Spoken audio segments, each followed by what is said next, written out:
Good morning. Good morning. Good morning. Good morning. I am so excited to be here with you today. You and Anita Neufeld. We are here to talk about all things getting ready to move abroad, getting ready with your money to move abroad. If you are considering a leap overseas from the US and you want to know not how to make money, although we might touch on that a bit, but like how to handle the money you already have, this is a video for you. It's so rare, but we get to talk about this kind of topic. So I'm super excited about it today because Anita is a certified financial planner. Yes. And she has some information for us. She manages at Viridian Wealth Management. She manages people's money, and we're going to talk about how we, if we have any money, should be managing it. So I'm super excited to do this today. Welcome to everyone who's here. I see High Vibe and Michelle from my membership. Ebony, Meriton, and Jay, some of our regulars are here. Good morning. Good morning. Ebony says she's looking forward to moving abroad in 2025. Where are you moving, Ebony? Let us know. Let us know in the chat. Because we are going to talk some move abroad stuff, some like specific country here today. And so we've got a lot coming. But first, welcome, Anita. Thank you so much for having me here. I'm excited. I'm excited too. Okay. Anita, where should we start? I don't know. The beginning. What is your beginning as it comes to money management? Yeah, I mean, I guess my money story, everybody has their own. But for me, growing up, we grew up in a really financially secure household. My dad worked at AMD. My mom was a school teacher. But when I was a teenager, he got laid off. And so our whole worlds changed. And we went from feeling really financially secure to a place of feeling really scared, having a lot of scarcity. Mm-hmm. And so from that point on, I thought, you know what? I never want to be in this place when I grow up. I always want to be financially secure. And I want to also be able to help other people do that too, so that they never have to experience something like that. So from there, I didn't really know where to go with that. I started saving my own money and like making little goals for myself to see how much I could save. But I had a friend who got me into financial services and working at Fidelity part-time when I was in college. Mm. And so from there, I discovered, oh my gosh, I can actually have a job doing this. And so it just took off from there. And I've been in the same industry for the past 20 years and I love it. So that's where my journey with money and helping other people invest and grow their nest egg started. Since we're talking about the beginning and money mistakes, is there a money mistake you've made that you feel comfortable sharing with us today? Oh, well, I love travel and I love money. So when I was in my mid-20s, I thought it would be a great idea to take a loan out of my 401k so I could go travel Europe with some of my best friends. And I don't even know that I would call it a mistake because like that experience was like life-changing, right? Like we're going to talk about it later, but one of the places that I visited is somewhere where I'm potentially going to relocate to. So yeah, I mean, traveling, having those experiences, it wasn't a good idea to take a loan out of your 401k, but it was fun. It was money well spent. Okay. But I like the thing that I keyed on when you said that was like you had a 401k in your 20s, which I did too. Oh, yeah. But most people like I would say I don't know the numbers on this. I'm sure you know the numbers more than I do, but I think that's not as common to see as we would like to see, right? Like a lot of people aren't even thinking about retirement until super late in the game. So first question is, how'd you pay back that 401k loan? What do you have to do? Well, I had a job. So, I mean, it automatically got deducted from my paycheck. So you just kind of eat beans and rice for a while until it was paid off. But yeah, I paid it out of my paycheck. It automatically got deducted. Okay. And what made you, I actually think I know the answer to this one, but I'm going to ask the question anyway. What created the desire, the initiative, whatever, to open a 401k in your 20s? Well, I worked at Fidelity Investments. Yeah, they were able to show you that power of the Okay. compounding, the power that that dollar can have saving when you're 19, 20, when Mhm. you're even, 50, 60, 70 and on. I mean, and so they gave you great company match. So it was like, I mean, you could put at least 7% in and get matched 100%. And they give you profit sharing. Like it was a no brainer. Okay. And I didn't have very much money anyway. So I was like, well, I'm not going to miss 7% coming out of my paycheck, Right. So yeah, I was lucky that I got started at that age. You're right. Yeah. Yeah, no, it's one of those things where if you can see like the power of your money early, it makes so much Yeah. sense to do it Mhm. early. But a lot of times when we see the power of our money, it feels so late. People feel so behind that they just kind of give up, right? Right. So what do you say to your clients who are like in their 40s or their 50s and they haven't put aside anything for retirement yet? Yeah, and that does happen. I think the beauty of it is I would even consider 40, that's not late still, right? A Mhm. decade can be life-changing. The power of having a decade of steady, investing and putting that money to work, you can still see big changes. So I don't think it's too late, right? So what I usually do with a client that's in that situation is I show them a visual, right, of the power of if you start putting in X amount of dollars this month, every month for the next 10, 20 years, this is where you could be at. And so Okay. them actually being able to see like Mhm. what that money can do visually really helps them to get on board and start saving. Not to Yeah. make you do too much work, but where could someone find a visual like that? If they're like, oh, Yeah. So I'm going to open up another tab here. I can't see you right now, but yes. there is an investment calculator that you can use. I know a lot of people don't like Dave Ramsey, but I think he has a really nice, easy to use investment calculator. Should I If you just put this? drop it in the private chat, and I'll be able to drop it here and Okay. maybe share it live. I don't like him, but I'll Yeah. say But this right, page is fine. It's just an investment right. calculator, right? It's easy to understand. You can plug your numbers in. You can put a rate of return. I always like to be conservative with that type of thing. So, let's not put 12% for your average rate of return. Go more conservative. Just put like 5, 6, maybe 7% and the time frame that you have. And you can see like, hey, if I put in X amount of dollars every month for this period of time, this is where I'll be at. Okay, I'm actually going to share my screen, and I want to walk through it with you together. This is not, y'all, this is not what I had planned, but Anita's taking us places I did not know we were going. So let's go there together. Okay, I can't see you guys either right now, but hopefully you can see this investment calculator. Yes. Yeah. Okay. All right. So someone in the chat start throwing us numbers. Anita, I can't see the screen, so you got to tell me what numbers are throwing. Oh yeah, So I'm looking. enter your current age, y'all. What age do we want to enter? Nobody said anything yet, but I'll just say 40. You're going to say Let's put 40? Okay. Mm-hmm. Oh, come on. And enter the age you plan to retire. Let's move this down from 67 because y'all be working too long. So I'm going to move this down to 62. What do you think, Anita? 62? Yeah, 62 is good. That's the average age. Yeah. How much money do you currently have in investments? I want to start with like 0. Okay, friends, this is coming from you guys, not from me or Anita. How much money will you contribute monthly to your investments? Oh, all the ages. Someone said LOL. Jeffrey said she's age 45 and wants to retire at age 46. $1,000. As a 45-year-old, I feel that. Okay, so both Ebony and Michelle said 1,000. This is monthly. Is that the number? Someone else said 300 or 200 monthly. Okay, let's start with 200 monthly. And we can change this number. And then what do you, Anita, this is going to come from you. What do you, no. What? I forget I said that.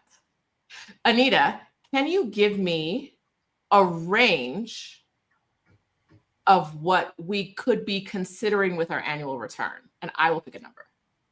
Less between 5 and 7. It's pretty conservative. Anita is a financial planner. She's not your financial planner. I am not a financial planner at all. So I'm just making numbers up. I'm going to go with 6. So do not take this as financial advice. Thank you very much. Have a great day. Okay. So, in 22 years, you could have $109,000 if you are starting from scratch. And contributing $200 monthly. Okay, y'all, you've seen this number.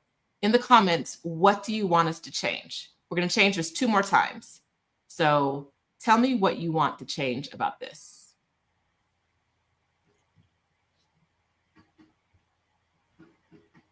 Ebony said, oh my gosh, 109,000. 109,000.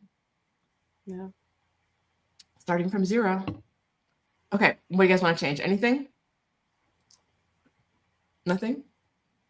Age and amount. 30 years old and $1,000 a month. Y'all. So hey. Wait. Okay.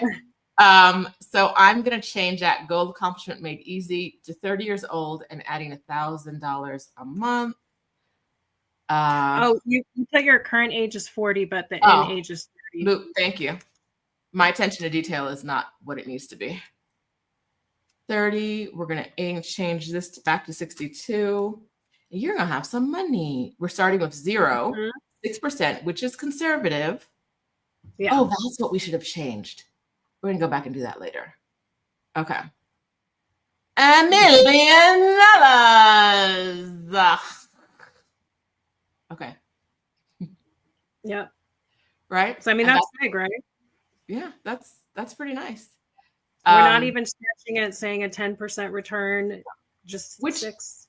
I want to go back and do. If we're doing 40 and we're doing a 10% return, how much money were we contributing a month? Was it 100? I think it was 200. 200? Yeah.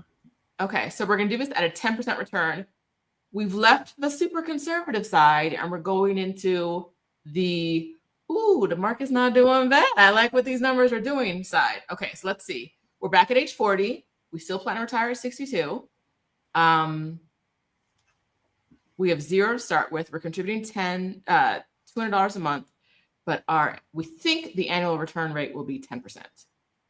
That went from 109 to 190. Yeah. That's a big jump with nothing else but the market doing things. Now, because I am a little schizophrenic today, I don't know what's going on with me. I want to go back to the last example we did with 10%, but I also want to change this age to 50. You're 30 years old, you want to retire at 50, you contribute $1,000 a month, and your annual rate of return is 10%. What number are we going to have at 50? Someone in the chat, give me a guess. How much are we going to have without doing a calculator? 20 years of growth at 10%, putting $1,000 in a month.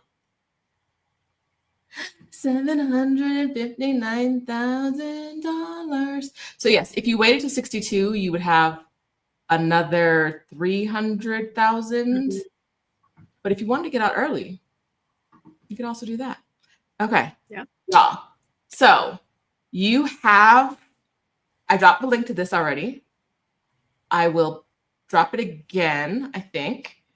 So you don't need me to do these numbers for you. You can do them on your own. But hi. Good morning, Godmommy. Fake Godmommy. I've never met my godmother. Long story, but there's a woman I've loved my entire life who's like my godmother, who's here. Oh, that's sweet. It does.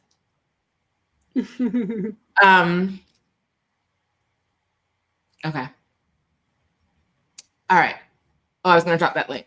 There we go. Investment calculator. And I don't know if you mind there was a question in the chat about what would you suggest for those who are contractors?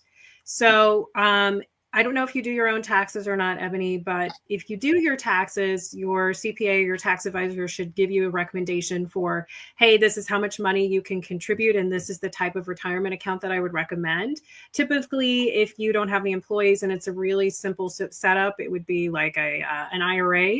So maybe a SEP IRA, would be what you would open, and you would be able to contribute the annual amount in there.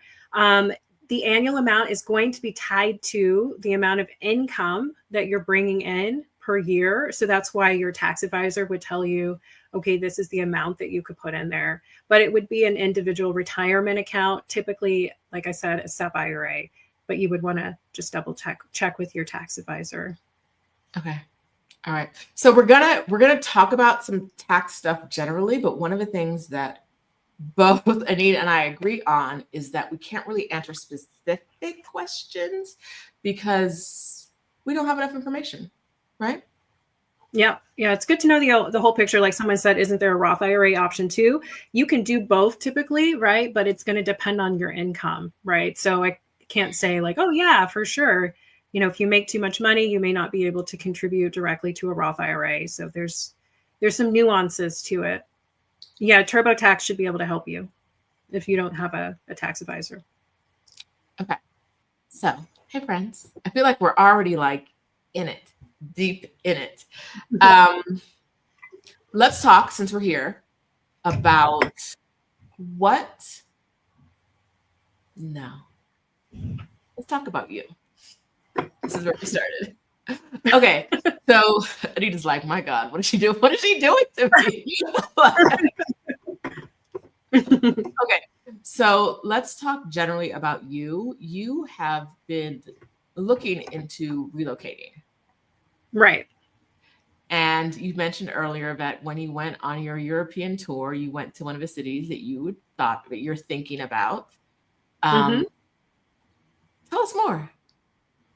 Yeah. So I always had that yearning to live abroad, and I ended up moving to New York instead because I was too scared to make that leap. So now I decided, why don't I try to do that when I have 3 kids? Why not? But yeah, so after I had my youngest in January, I really started thinking more about, when am I going to do that? Like, when am I going to have the courage to make that leap? Because it was kind of a difficult pregnancy, and it was like a point where I was like, who knows how long we have, right? So I need to really like make this a priority in figuring out how my next steps need to pan out so that I could do that. And so that was part of the decision making and leaving the firm that I was with and starting Viridian Wealth Management so that I would have the ability to work from whatever location I wanted to work from, as long as I got it cleared compliance wise, to be able to do that. And so, I am looking at potentially relocating to Berlin, Germany. And that's where my husband is from. And, me and my family, we've spent a lot of time there. We were there this summer in August, and it's a different place. If I had my first choice, I would be going to Portugal, but Berlin is not bad, right? There's definitely pros that it has over Portugal. One being my kids can actually speak German. Yeah, so it's different, but it's very international. And so that is, at the top of the list for us right now at this time, eventually looking at relocating there. Okay. So I've been to maybe 4 or 5 cities in Germany, and the only one I actually liked was Berlin. Like the rest of the time I was like, yeah. So what are as a Black woman, what are your thoughts specifically about why Berlin would be a good fit for your family? Well, we have family there, which is a huge one with 3 kids. I mean, it's a must. But I like that, there's so much English spoken because like back in August when we were there, I was able to go to the family center. These are these places that you can go with your babies and your small children and just hang out. It's free. They have classes in English. And so like having the ability to be a part of community and not feel isolated because I don't speak the language is nice. And that's a big one for me. And then also it has a lot of culture that it's very international. And so, yeah, for me, like having kind of lived in New York was kind of like a stepping stone to potentially moving there, right? Because it's that big city. You have all different types of people there. And it's fun, right? So like date nights, we can actually go out and like do stuff, fun stuff that we would want to do versus like just going to a restaurant. So we can go, go to a club, hear some music, yeah. So. Okay. Now, you were telling me before we started live that you felt like you were within more community in Berlin than you did when you live in Texas. So when you Right. were in Texas. So can you talk a little bit about that? Because I think that's one of the things a lot of people are scared of, it. They're going to move abroad and they're not going to have any community, without realizing that because different cities and countries are set up in different ways, they might actually have more community. Let's talk a little bit about that. Yeah, I mean, we live in the suburbs, and it's very can be isolating, right? You're in your big houses. Yeah. Okay, yeah. It can be very isolating. You have this big house, like we have a 3,800 square foot house. Like everybody kind of stays to themselves in that community. And it's really hard to plan get-togethers and things like that because we've got soccer practice, we've got, taekwondo, and you're just shuffling from car to car, like the kids from event to event in your car. Whereas when we were in Berlin, we had we stayed in an apartment, right? So we had like a courtyard with a playground in the back. The boys would just look out their window and say like, oh, so-and-so's down there, I'm going, and they don't have like sports in schools like they do here in Berlin. So you do your events and your hobbies and things like that in clubs outside of school. So it's nice because my oldest is kind of he's more of a intellectual. So he felt like in school here, like everybody was like really good at sports and like he kind of felt left out. Whereas, being over there this summer, he told me like, I don't feel invisible. Like I've already made like 20 friends and I've only been here for like a couple weeks, so it's different. Yeah. That I felt something in my stone cold heart. I felt something when you said that. Yeah, because I think that's everything that a lot of mothers worry about is they move abroad and their children are leaving all their friends and they're not going to have any friends. Right.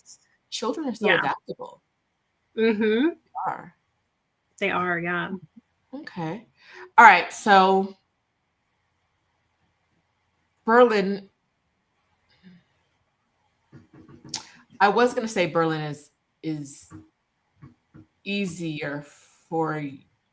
I want to respect your journey and say this correctly.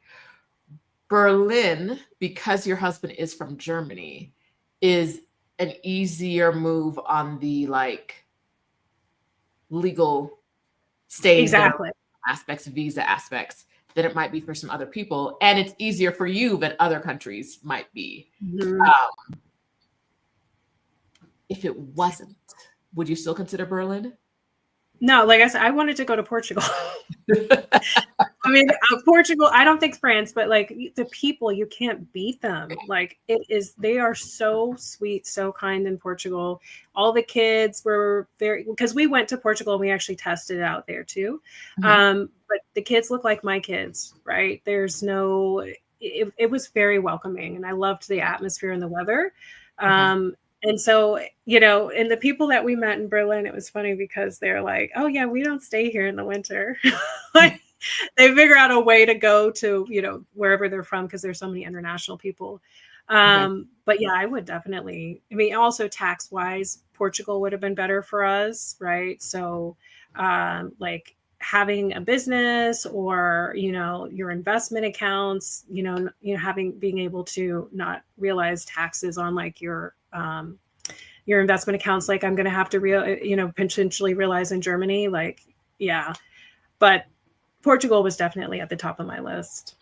Okay. I want to come back there, but for now I want to ask you, are you planning on getting German citizenship? I don't know. I'm not sure. Okay. I'm really not sure. I want to see how I like it. It's 3 years before I would be able to get German citizenship. And yeah, I'm an American. I don't speak German. Yeah. Do you have to even, I'm assuming they have some kind of marriage spousal visa or reunification thing. Do you still have to speak German? Yeah, you have to have a B1 level. I've already set for, I did this a while back, so I'm at A2, so B1 is the next level, so I could knock that out. Okay. So, I mean, if we stay there, for 3 years, then I'll get my citizenship. And like someone asked, yes, we could move to another country in the EU. So yeah, we'll see. We'll see how things go. Okay. So Portugal isn't off the table. You're just not there right now. I think my husband would like to go back home, but okay. We'll see. After a couple of those winters, we'll see. Okay. How long was he in the States? 15 years. And was he in Texas for most of that? No, we actually met in New York. So we were in New York and Connecticut. Yeah, I was working in the city. Yeah. There. I was hoping 15 Texas winters would make him say no to Berlin, but he actually likes a bit of the winter, but I don't, I don't know how he's going to do the first full winter there. Okay. I don't know. All right. That's cool. I remember I was on a work trip to, I think, Leipzig. And we had one day off. And my coworkers were like, let's go to Berlin tomorrow. And I was like, let's do it.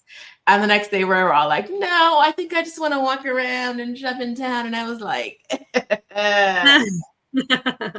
adios. And I took the train to Berlin, spent the day running around the city, just doing things, seeing all like the historic things, the wall, all the things. And then took the last train. Took the last train back so I get on my flight in the morning from Leipzig back to the US. But I remember Berlin being the one place in Germany where I felt like I don't feel uncomfortable just walking down the street. Yeah. Right? Like I felt like this with better weather and a little bit more language, this could be a place where I could see myself thriving. Right. And you can speak. The problem with learning the language is there's so much English there that it's like, you can get by without learning it. So it's not the best place to learn German for sure. Yeah, but in the rest of the country, I was in some. I know. Like, ooh, okay.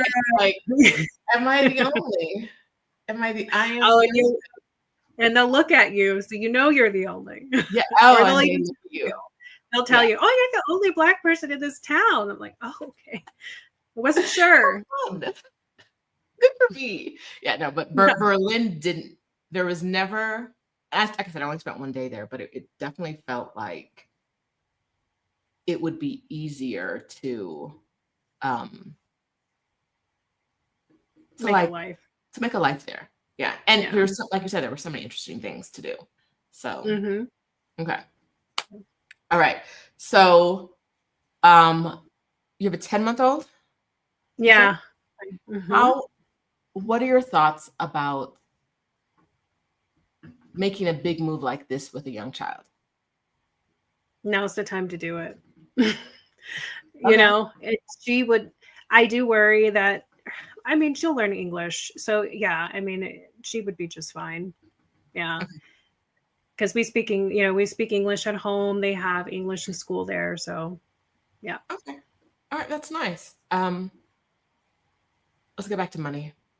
That's why we're here. We're talking about money. You said earlier that one of the reasons you left your old firm and started your new business is because you have been like preparing for, thinking about long-term planning for this move. And I think that's something that's we've talked about before in Exodus Summit, on this channel, and a whole bunch of places, about seeing how you can take the skills from your current job and turn that into a business for yourself. And you kind of,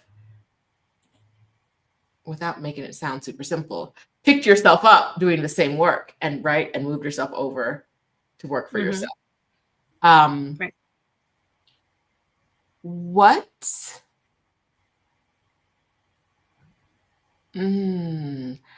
How did you know this could work for you? For the women who are like, I just don't think I can do that. Was there anything that told you like, I can make this happen? Well, I guess I'm in a place, I have to admit that I'm definitely coming from a place where I have, my husband that works, that has an income that's coming in. In my former role at that company, I was making really good money. So I had a large cushion. Okay. And then I also just had the will of, if I can't do this, like, I'm going to make it work. Okay. It's got to work one way or the other. And I think you kind of have to have that fire of, you know what, I'm going to do it. I'm going to make it work. There's not another option. And I always had envisioned, though, like when I was working at that firm, that, in the future, I would love to have my own office where I would like to have expand and eventually hire on other people, but I would love to have it be like an all-woman office. Preferably women of color, but whatever talent I can find. But I would love to have an all-woman office that offers financial planning and advice, complete wealth management. And that's always something I kind of thought about in the back of my mind. I'm like, oh, that'll never happen. That'll never happen. But then as I went through I started an MBA program a couple years back, and I started going through it, and I'm like, okay, like building a business, like this was my thesis, like my business plan was my thesis. And I was like, I could actually make this work. And so when I was running the numbers and doing everything, I did everything gloom and doom scenario. Like, what if just nobody follows me and I, don't have anything coming in? How long can I survive? And then I talked to other people in the industry that I had worked with previously that went out on their own, and they were very encouraging. And a lot of these were like white men. The very encouraging, what do you need? I'm here to support you. You can call me anytime. This is how I did it. And they wanted me to be successful too. So I just surrounded myself with people that had done it. I test ran it, right? I did my thesis. I ran the different scenarios of what if, and I just wanted it. I wanted to make it work. I wanted to be able to spend time with my daughter. I didn't want to ship her off to, daycare at 3 months. I wanted to, it's my last baby, so I wanted to spend time with her. And I also didn't like, I don't want to say anything negative about my former employer, but I thought there was a way to help people that was more cost effective, right? That had maybe better options, better planning software, better tools. And so that was also part of that driving factor. Did the gloom and doom happen? I started in September, and it's been good. So it's amazing, like just being out on your own, having the time to structure your business and build it the way you want to, like, they were working us to the bone. Like, I feel like I'm working hard, but they had us with 500 plus households. Didn't really get to know anyone like personally on a deep level. Like some clients I did, but now, like having my own business, it's like I really have time to really dive in deep with these relationships that I have. So it's been really good. Okay, that's awesome. What is something that you've experienced running your own business that you weren't expecting? That I wasn't expecting. The joy. Does it have to be negative? No. We love to live for joy. I mean, I don't know. It's great. It's like, oh, I'm going to work from this location. Like, you could do that to an extent at my last firm, but they started putting like caps on, like, oh, you can only work from this state for like this amount of time or here or there. And so being able to do what I love, location independent, like wherever I want to, like if I want to take a trip here, we're going to stay here for this amount of time, I can actually do that. So as long as, like I said, everything is like compliance wise, that they say it's okay, because I partner with another firm that handles my compliance, then I can do it. So, okay, yeah, that's nice. I was just thinking when you said that, I'm taking Spanish class right now, and I think there's a stay-at-home dad, but everybody else in my class works. And I'm not around people who like work for companies a lot. I don't spend a lot of time in especially in physical. My physical space is me, myself, and I most of the time. So being out, what feels like every day of my life, but in these people in class, and every time they come in, it's always like, oh, work. And I'm like, oh, I forgot. Like, I forgot what it's like to be in that space where, like, the joy is like always missing. I say this to someone who knows deep in her soul what it's like to work. Almost that you mentioned that Germany was one of my worst at that job, one of my worst job experiences because my German colleagues were terrible humans. Some of them, like terrible humans. But the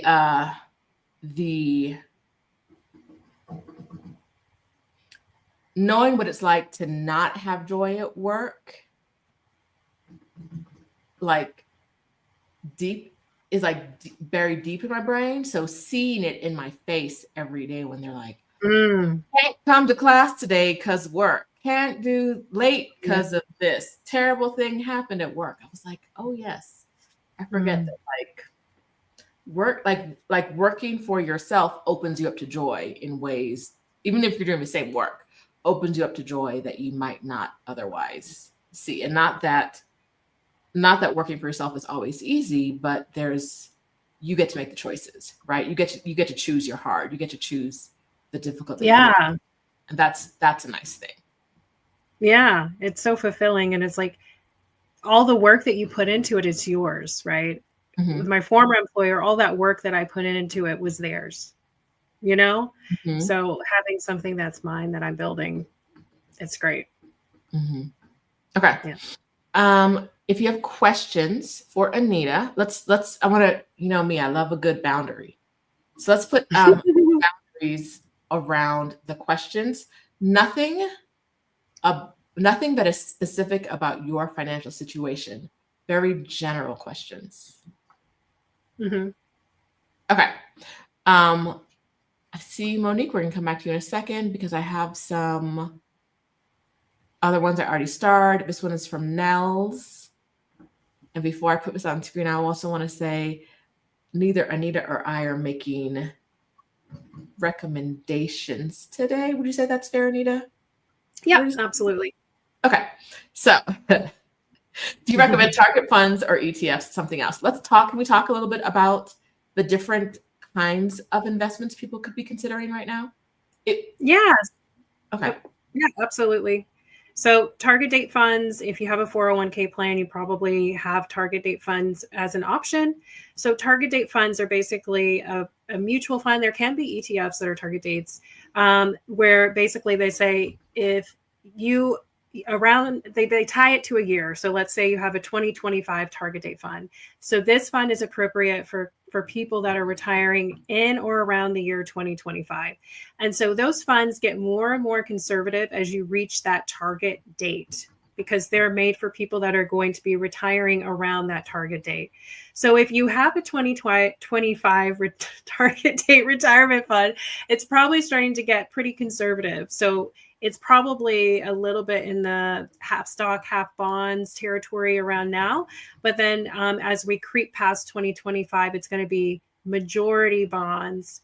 And then the stocks will become a smaller part of that fund. So target date funds are okay when you are maybe just starting out, right? Your retirement date is decades and decades from now. But as you start to get into that 5 to 10 year zone of I'm going to be retiring in maybe the next 5 to 10 years, we call that the retirement danger zone or target. So it's the zone where you need to actually start to look at how your money is being allocated and invested. Because if you have a market correction, if we have a 2020 crash or 2008 crash and you need your money in the next couple of years, that can really throw you off track. So we need to get into something else. So target date funds, when you're a ways away from retirement, are just fine. But as you get closer to your actual retirement date, you really want to look at changing that allocation and making sure that allocation is appropriate for when you're going to retire. Because also some things that may happen as we reach retirement is we may have a different bucket of money that we're going to be drawing from. So maybe you have savings in a brokerage account or some other kind of income that's going to be covering your costs and you don't need to access that target date fund immediately. So we wouldn't want that money in a 2025 fund. So you've got several different options probably in your 401k plan or in whatever investment account you have. And so that's why sitting down with someone like myself to kind of talk you through what would be the best option for you is important. Okay. Can you talk a little bit about ETFs while we're here? Yeah, ETFs are exchange traded funds. So I don't know if you all are familiar with mutual funds, but ETFs are like a basket of securities, right? So you have different companies that you're investing in through an ETF. Another really cool thing about an ETF is it trades throughout the day like a stock.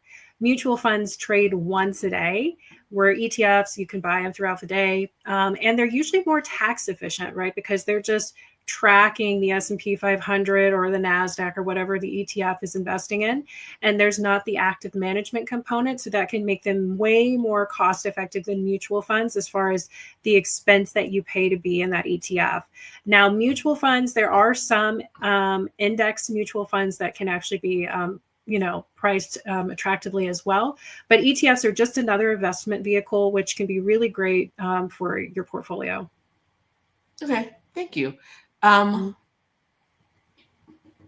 You're like our font of knowledge today. So I know I'm trying to not make it too complicated. So no. You're doing great. Love it. If people have questions, they will ask a follow-up question.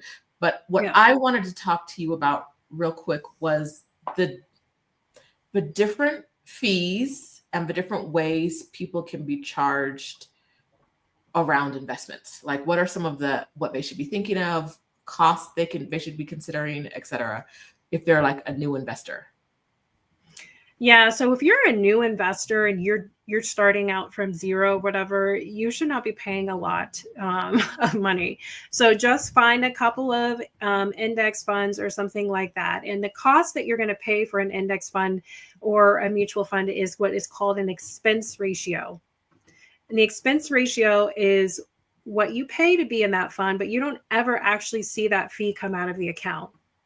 So it'll say the expense ratio is like, I don't know, 0.1% or something like that.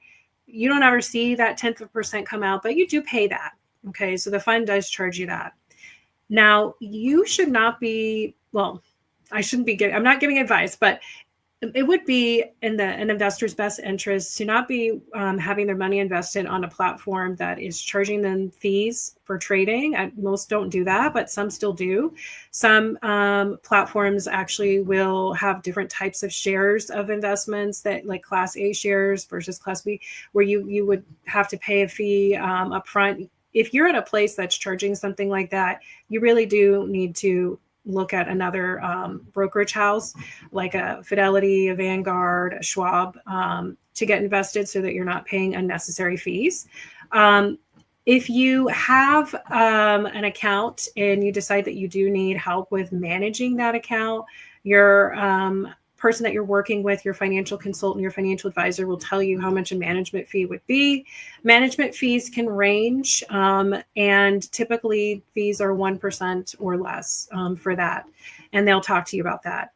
But otherwise, the industry has changed, right? So you really shouldn't be paying fees for trading, for opening an account, for maintaining an account. 401k plans are a little bit different. Some of them might charge slight transaction fees and things like that, but it's all plan specific. But really, as an investor, you're going to have an expense ratio in the fund that you're invested in. And that really should be it, unless you're having your money professionally managed. Is that what you were wanting to know? Yes. Okay. So something you just said reminded me of that. And before my dad passed away, I was looking at his investments and I was like, I think this company is taking advantage of you, because there was a fee for every trade and there were a lot of trades for no reason. Yeah. And so I was like, no, this isn't good. But,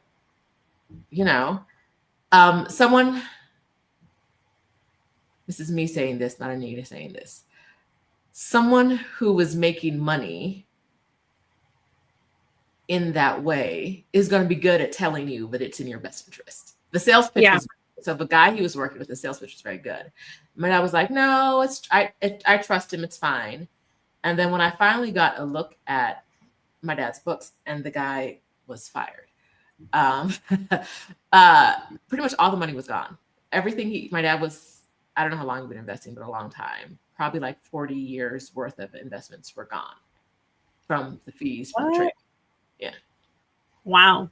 No, I mean, there are some firms that do overpowering it. There was no nothing. Because there was like a trade every day. What are you doing? He's in his 70s. The money should just be sitting. What is all this activity? And my dad was like, no, it's fine. I trust what he's saying. Like, you trust it. It hurt in a sense because he trusted him more than he trusted me, that I was like, this isn't right. That's a whole nother condition. They don't want to listen to somebody whose bottom they've wiped.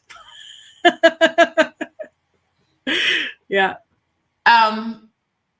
And at the end of the day, it didn't hurt him because he passed away before we we didn't get to the bottom of what was actually going on after he passed away.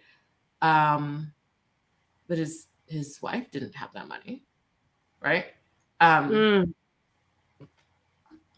Yeah. So I think that a lot of or I'm not going to name who it is, but one of the larger investment companies, you know how they have like the click here and talk to someone and we'll help you manage your money. They got my mom with that. And I looked at what they were charging and it was nothing but like, she wasn't invested in anything besides like their mutual funds. And I think only like one fund that she wasn't invested in before they started managing her money. And I think it was like thousands of dollars a year. I had to call them and be like, I will kill you, right? Like, we are canceling this. They were like, no, you can't do that. And I was like, here, talk to her on the phone. Because we're not. Oh, because you weren't on the account. Yeah. Yeah. We're not paying you thousands of dollars a year for you to have done pretty much nothing but leave it in the same mutual funds it was already in. Right. And so I think that that's, we didn't move our money out of there because it's a good company, right? They just, the management person just didn't do any, like, there was nothing that needed to be done, right? There was nothing that needed to be done to her account because she had been paying attention to her money. But this person telling her that like they can do better for her, she believed it. Did they do anything differently or better? No. And so it's just, you really have to, even at like the big companies, even at the reputable ones, you have to pay attention because even if they're not doing anything harmful, they may be getting fees that they don't need to be getting, right? They may be things that they do to get fees that you don't need them to do. Yeah, absolutely. And that, remember I told you earlier, part of the reason for going on my own was kind of there were things similar to that with the products and the offerings that we had, where I thought this can be done a lot better with a lot less cost, because your mom did need help, right? No, but she didn't in that way. Oh, she didn't? Right. She didn't need help. think I think she got on the phone with someone and they talked her into it. And then like I said, I think they added one mutual fund that did not make a difference. Well, right? I don't know. Here's the thing though. When people do get older, they do typically need some help, right? Whether that's, maybe they don't need help at the rate or the amount that she was being charged, but building a relationship with someone while you're still in good health and you know what's going on, can be really good, right? Because things happen and people at that age can get scared. They see something on the news, they start making bad changes and bad decisions in their accounts. And just having that peace of mind that they know that they have somebody that can help them is not a bad thing. So, it just depends. I don't really know like all the details in the situation, but she probably didn't need what she was in, but she probably did need some help. And she could have, maybe she could have just reached out to you to help her with that. I think she may need help in the future, right? She does. If it was a relationship building situation where like, let me get to know you, when you're ready, or something goes wrong, I'm here for you, it would have been helpful, but like that's not what it was, right? Okay, that makes sense. Yeah. Yeah, definitely. That makes sense. Yeah. And so, like you said, like paying attention to what you're being charged and what you're getting for what you're being charged is really important. So thank you for that. This is a good question from Nels, as I'm trying to catch up on the question. Can you talk about when in the retirement journey we should start leaning towards dividend stocks? Not advice. But can you talk to us a little more about dividend stocks and what we can expect from them? Yeah, I think it's good to have in the portfolio. The percentage that you want to allocate to them can change over time. So dividend paying stocks, kind of like it says, they're stocks that you invest in that will give you a paycheck, right? Either monthly, quarter, however frequently the company actually pays the dividend. But essentially, you're getting a paycheck for holding that stock. And people really like them because even when the market is down, typically some of those companies will continue to pay that dividend. So you continue to get that paycheck even when the stock price is going down. So a lot of investors like dividend paying stocks for that reason. And so, yeah, if you are getting closer to retirement, it can be a good idea for some investors to shift some more of their portfolio to some dividend paying stocks. Now, dividend paying stocks, the only downside really is that you're probably not going to see the same amount of appreciation with a dividend paying stock that you would with like a growth stock or something like that. And so that's kind of a downside there, right? So your money is not going to go up quickly as it might in a growth stock than it would in a dividend paying stock. So I would say as you get closer to retirement and you're thinking about what is my plan for drawing down income from my portfolio? I've got these different buckets of money. Where am I going to start pulling that income from? The bucket that you're going to be pulling that income from, it could be great to have some dividend paying stocks in there so you can just pull off those dividends to live off of. Okay. So we're talking kind of like money. I'm going to say like money 102 today. But if you need a little bit more help with Money 101, Adelia's Exodus Summit session, her bonus session about making sure you have the money you need to move abroad, which we're going to cover. Wait, where's my phone? I know what we're going to cover. Because I have been told what we're going to cover. Hold, please. My brain is like a mushy piece of perimenopause is killing me daily. It's a slow murder. It is, we are covering on Monday. It's if you have the all access pass, you have access to this session on Monday, I think at 8 p.m. Eastern time. Yes. And we are covering creating a personal money dashboard to gain a clear picture of your current financial situation, discuss how to best navigate international banking and finance systems to ensure your money is safe and accessible, learning best practices in managing credit and debt while making the transition to life in another country, getting answers to questions about their unique situations. Ooh, which we are not doing here. To the session, because it's going to be a working session. We're not just talking, we're going to be working through your numbers.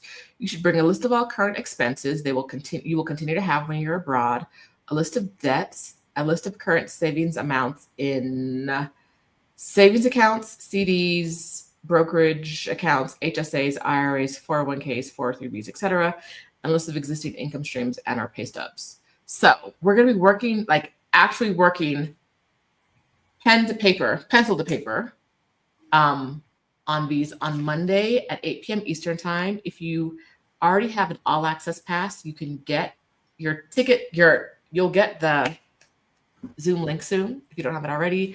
If you do not have but there's an email about it in your inbox. If you do not have the all access pass, but you have the weekend pass, there is an email that you got yesterday about upgrading. If you are not in Exodus Summit already, I just dropped the link. It's exodussummit.com. You can go and get your ticket there. If you have the all access pass and you did not get an email from us yesterday about the fact that the workshop is coming on Monday, you will not get the email on Monday with the Zoom link. So please let us know. Don't wait until Monday at 8 p.m. Eastern time to say you don't have the link. Let us know now. Okay? All right. Stephanie set that up for you so you know in advance whether you're getting our emails or not. Okay.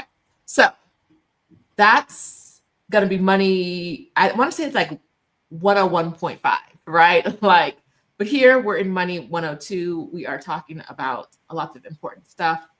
And they've got questions for you. So let me. There was a question I wanted to ask. Oh, Do you do for fee advisement even if people don't invest through your company? Good question. So no, I don't. So I give it, if I'm managing the assets, the fee that I charge covers the investment management and financial planning. So there are planners that do just like hourly rates for planning or investment advice. You can certainly search for that, but I don't, unfortunately. Okay. One of the things that you have experience with is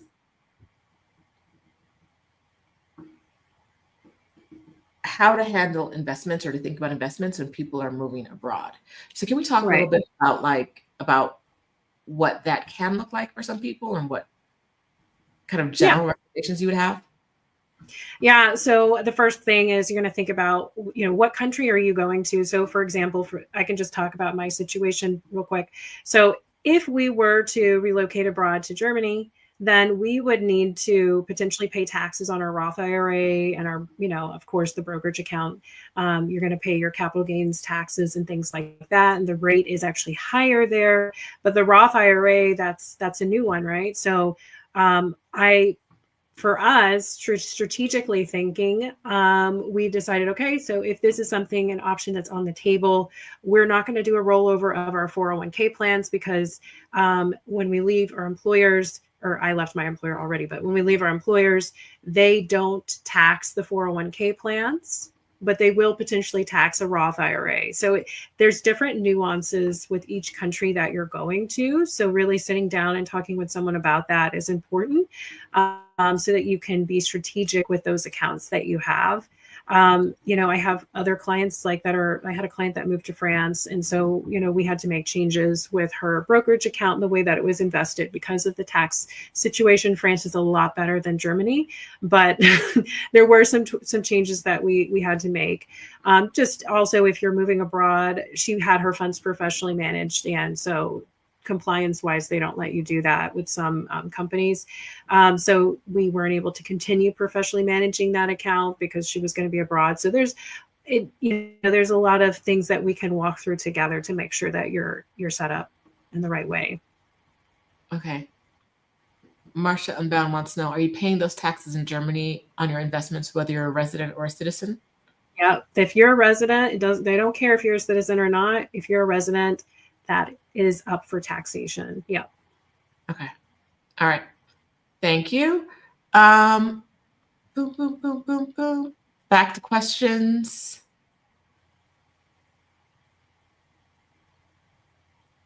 This is kind of the question is kind of general, so you can take this wherever you want. Where should I put my money to make it easily accessible while abroad? So if you are with like a Fidelity or a Schwab, it's very easy to use their cash management or their checking accounts because you can just use your debit card abroad. And so, for example, like whenever we travel abroad, that's what we do. With Fidelity, you can just go into the app and put your travel alert on there to say, hey, I'm going to be in this country from this period of time. I haven't done it with Schwab, but it's probably pretty easy as well. And yeah, you can just move money from your brokerage account to your checking account on their app and access it there. So it's very easy with both of those companies for sure. Okay, thank you. And Celeste has a question, which I actually like. Because I think a lot of people are in this situation. What information is too much information to share with a financial planner? Social security number, pay stubs, etc. I would like to share this answer with a girlfriend who is skittish in getting assistance with her money.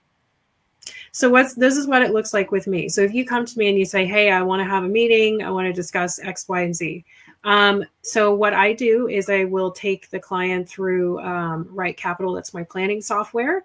And that planning software, this is the information that I would typically need to know. How old are you? How much money do you want to spend? How much money do you have in your investment accounts? How is the money invested? And are there any other financial goals or objectives you have? We do not need a social security number to do that. We do not need a pay stub. That sounds like fraud. So you definitely, that's a good question to be asking because all of this stuff is just, if you're just interviewing to find out who you want to work with, you don't need to share that kind of information. Now, if you're actually moving forward and opening accounts, we absolutely need your social security number, your date of birth, your address, because you're opening an account. We have to have that information. They have to be able to report, like they have to create tax forms for you and things like that. So they do need that information, but not if you're just interviewing a planner. That definitely would make me skittish. So, yeah, you shouldn't be giving people your pay stubs or your social security number for that step in the process. But again, if you're opening an actual account at schwab.com or fidelity.com, they will ask you for your social. Okay. You led us to another great question. What should people be considering when trying to find a financial planner? What are some things they should be checking off the list? So I think have an idea of what you need. Like, what are you actually trying to get accomplished by working with a planner? Know that yourself so that you can actually articulate that to whoever you're hoping to have help you. And it's okay if you don't know the right words, but just to have a general idea of what you're trying to get accomplished is important so that you can try to communicate that to them. I would say the other thing is when you're having that meeting, you should be the one doing the majority of the talking. If you're sitting down with someone and you haven't got to actually tell them your story and what you're trying to get accomplished, or they're not asking you any questions, it's a small thing, but that's a big thing, right? They should be trying to get to know you and what's in your best interest. Another thing I would say is that if they start giving you like shiny brochures about products or prepackaged things, that is also a red flag. This is a service that I'm providing to clients. I'm not pushing products to clients. So if you have somebody that's like, yeah, this is our variable annuity that you should sign up for, that's a red flag. And then finally, I would say it's also about chemistry. So that also sounds small, but if you meet with the person, it just doesn't feel like somebody that you want to have a relationship with, someone that you would be happy to meet with semi-annually, annually, quarterly, whatever it is, then that's not the right person for you. But if you feel like you're sitting down, that they hear you, and that they are respectful of what you're asking them for, and that they're going to work with you in a way that you want to be worked with, and they're not pushing products on you, then that could be a great fit. Okay. Butterfly effect, already scheduled a call with you. All right. Yay. But that leads me to Skyscraper, who wants to know, how much money does someone need to bring over for your services? Is there a minimum? Yeah, I typically like to work with clients that at least have 100,000 or more in investable assets, but we can always be flexible or talk about your situation. So yeah, just schedule an appointment and I can let you know if I'm the right person to help you. Okay, perfect. Diane wants to know, is it best to have more than one portfolio? So I think she's saying like more than one account, right? So I think. Okay. So yeah, I think it's good to have different types of dollars, right? So you'll have a 401k plan, maybe that has majority pre-tax dollars, or maybe within your 401k, you can also save as Roth. And then you have a brokerage account that has after-tax dollars. I think that's a great plan so that you have a diversity of sources of and income that will be taxed differently. So you can have some money that you can access before 59 and a half without jumping through any hoops, right? And the after-tax account, then you can also do Roth conversions during that time period. But yeah, it's good to have different sources or different buckets of money. I think that's great if you can do that. Perfect. Thank you. And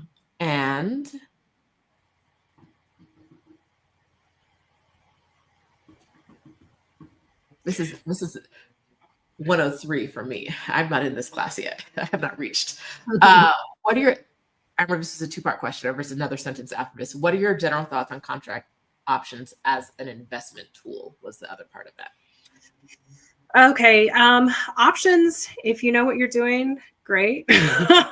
I don't think that should be the major part of your portfolio as you're saving and investing. I would say set up a sleeve of your portfolio that maybe you're doing your options trading with, and maybe start small. I don't know most people don't have a background in options trading. So that would be something that maybe you even start off with $0 with and just kind of learn about options trading.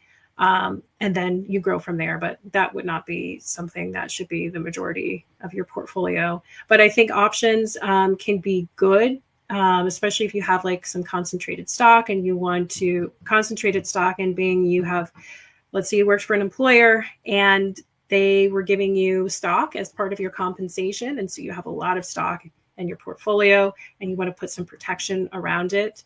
And so having some options in there to help with that protection play could be a good play. But yeah. That is something I never considered. Maybe we should talk. I'm sitting on, like, the stock I got from my employer is like monopoly money to me. And the amount isn't monopoly money, but it's just one of those things where I'm like, there, it's not real. I don't think what is good day, bad day, it's whatever. And I think there's also some emotion invested in that, right? Like there's also like some that's because I have some feelings around working for that company, right? And so the money is like my regular money, it's just everything. But yeah, girl, I had never thought about like options to protect it. Yeah. Yeah, because you can also draw income from it. Yeah, while you're waiting. Yeah.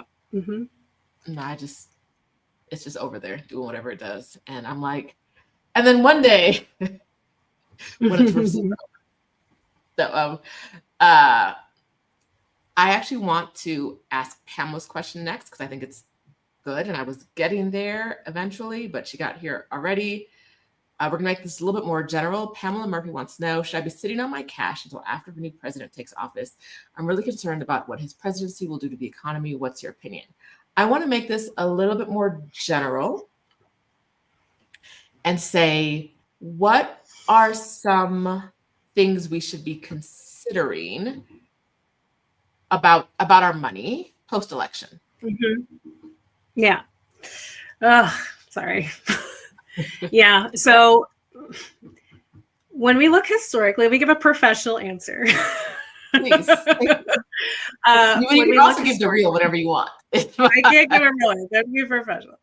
But historically speaking, it's not, who's in office doesn't have a huge impact on what the stock market is going to do. I understand the concern, though.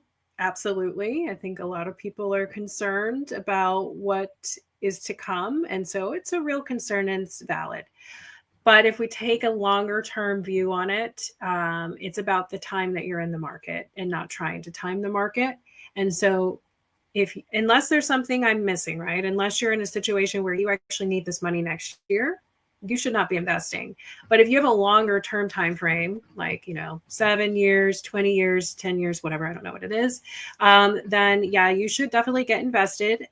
The allocation of the portfolio is going to be dependent upon your risk tolerance and all of that. But what I do when the market goes down, because it's very possible that the market will have some volatility, get invested. If the market goes down, we don't do anything. We look for more cash. We put more cash in. If it goes up, great. We want to just continue investing. But yeah, I would say stick to your strategy long term. Historically, it doesn't really matter who's in office. The market is still going to do its thing. And what it has done is just go up and to the right. But yeah, it is concerning though. But yeah, just get invested. If it goes down, don't look for money. That's what you should be doing. If it goes down, don't look and look for money to put in, because that's a real opportunity for you to have a life-changing situation 5 years later. So, yeah. Okay. Tanya says, my concern is about how upcoming policies like tariffs will affect my investments. Yeah. So, I mean, it's all a concern. I don't know what's going to happen. I don't know what he's actually going to do, but it's a short-term thing, right? He's in office for hopefully 4 years. And then we have somebody else. And, but yeah, there's going to be volatility, but we don't know what's going to happen and when it's going to happen. And the problem is that if you get out of the market, you're not going to want to get back in. You're not going to know when to get back in. So if you have concerns, what I have also found, having gone through several corrections and pullbacks with clients, is that the people that start making changes in their portfolio or wanting to make changes in their portfolio, they don't have enough cash on hand. They don't have a big enough emergency fund. And so they do feel even more at risk. So, or maybe they don't have a plan as well for their like retirement income, like what account they were planning on drawing down from first. So make sure you shore up your plan. Make sure you have enough in your emergency fund. If you feel really uncomfortable, put even more in there. But don't start messing with your investment accounts, because what really is going to happen at the end of the day is you're probably going to put yourself in a situation where you're selling at a loss and some very wealthy person is buying your stock up on sale. Okay. A related question to the one we just asked is there ever a bad time to invest? How would you initially answer this question?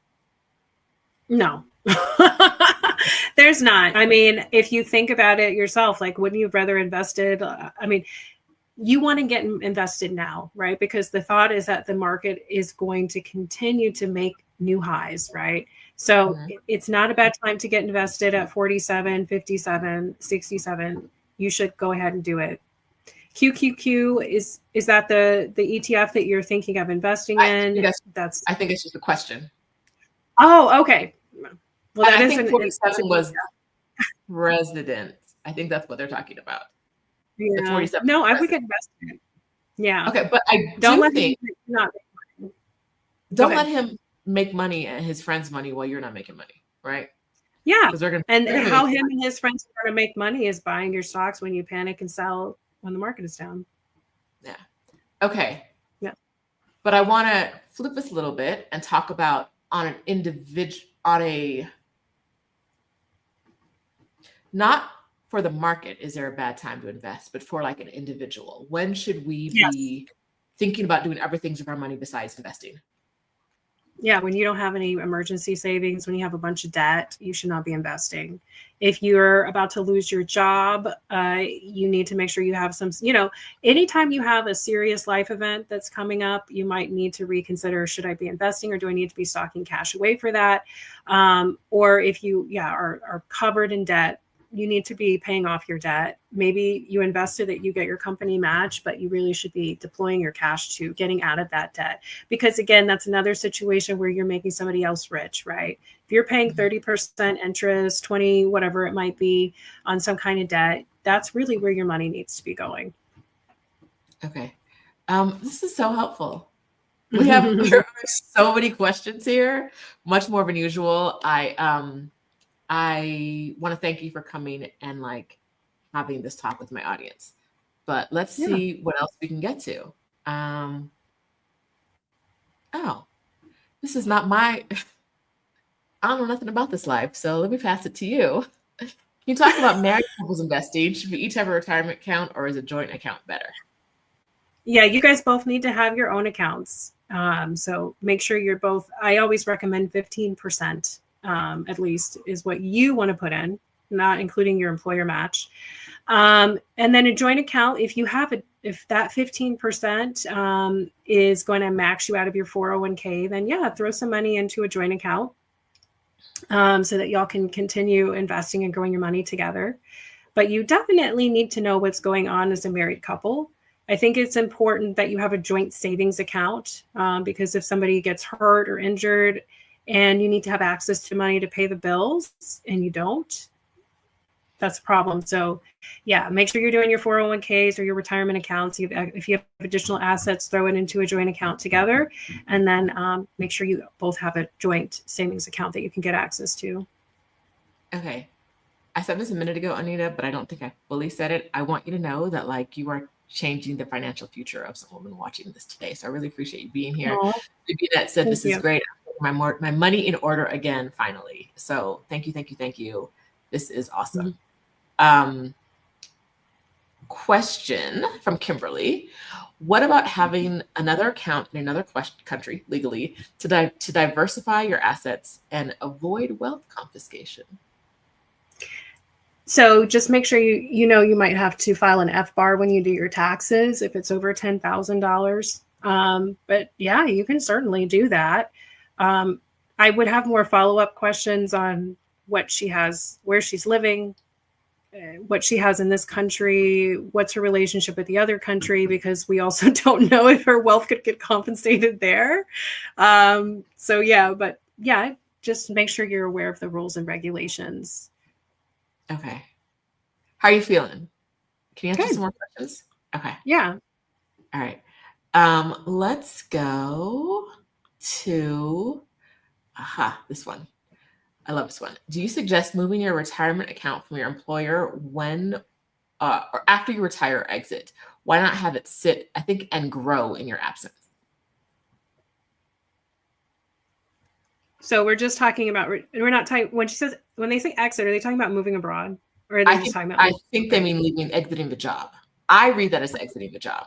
Okay, that's what I thought too. Just want to make sure. So yeah, when you leave a job, I'm a big advocate of actually moving that either into the new employer's plan or into an IRA. I kid you not.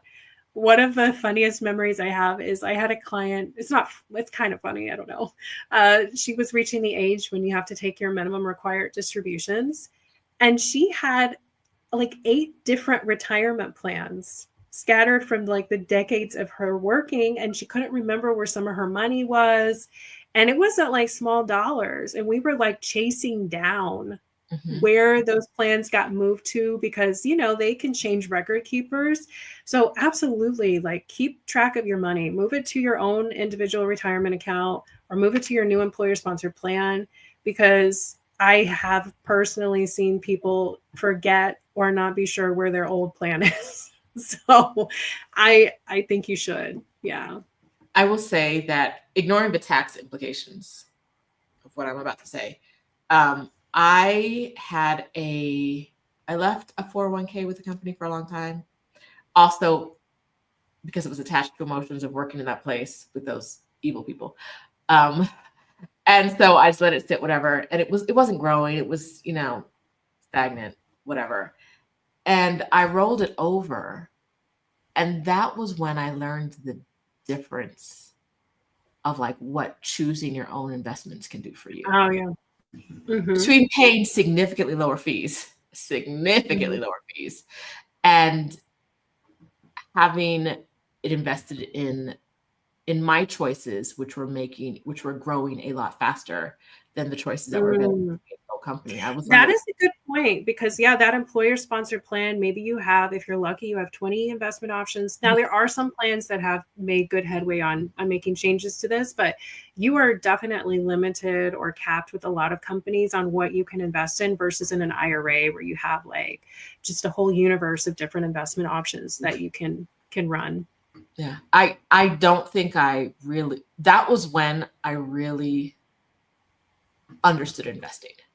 It was before that, it was like you put the money aside and it'll be there for you one day, right? This is my 20s, early 20s. That's generally the idea, right? But when I rolled it over, I was like, oh, this money's it's moving. It's doing like, and I never saw it grow before. But when I moved it, I saw it growing. I was like, oh wow. If I put some of my own money in, it'll do this too. Oh, yeah. So even with the 401k, I still didn't really like get it. Question I want to ask. Oh, okay. I want to ask. Talk about the process of working with you. Who is like the client that should be reaching out to you right now, the potential client? How would they do that? Walk us through the whole process, please. Yeah. So I like working with clients that are fun. No, so if you're in a situation where you value the opinion of a professional, if you need help with investment advice and financial planning, then you definitely want to schedule an appointment. And from there, we can look at what your individual situation is and what you need help with. I think there might be a link later on to where you can put information into Right Capital, the planning software. But typically what the process would look like is we would have that intro appointment. We would discuss your situation, what you're wanting help with. Then we'd have another appointment where we go through the financial plan together. Now, some people charge like thousands of dollars for a financial plan. So this would, be complimentary. We go through the financial plan, look at the overall picture, and then I would give you a recommendation on, okay, if you were to work with me, this is what we would be doing, and this is what it would look like. So that's what the process would be. And then after that, we would implement that and get the accounts opened and funded. Okay. Give me 1 second, and I'm going to drop that link.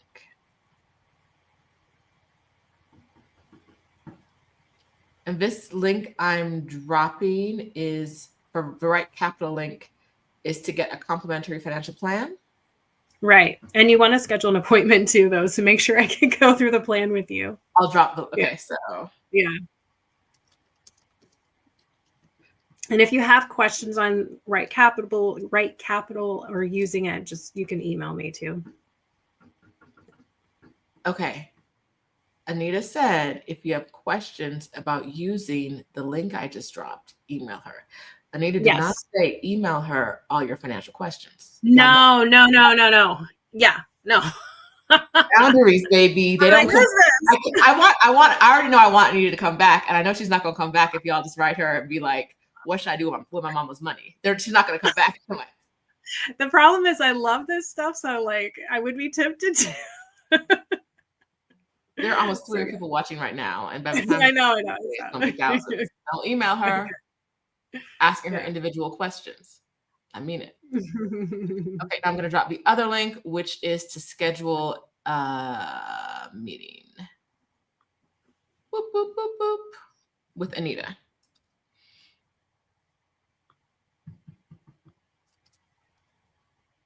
Okay, let's get back to the listen, y'all we're gonna be asking questions all day long. All right, we got that one. This is a question I need us to answer. If the market crashes, do you still get the money you've contributed, or is it all gone? So the market crashing is not very likely. I mean, so what I'm understanding is if your account goes to zero, that's not very likely. If that happens, we're all in trouble, right? But we will have corrections and pullbacks. The market could be down 40%, whatever. If that happens, your money is still in those investments unless some of the investments have gone under. Your money so the value that you purchased your stock for, let's say you purchased a stock for $100 and now the stock price is $40. You still own that stock. You just could sell it for less than what you bought it for. So you still have that money. Your money is just now worth less than it was when you initially purchased. So if you make the decision, though, you get scared, you panic, and you sell, you've actually realized that $60 loss.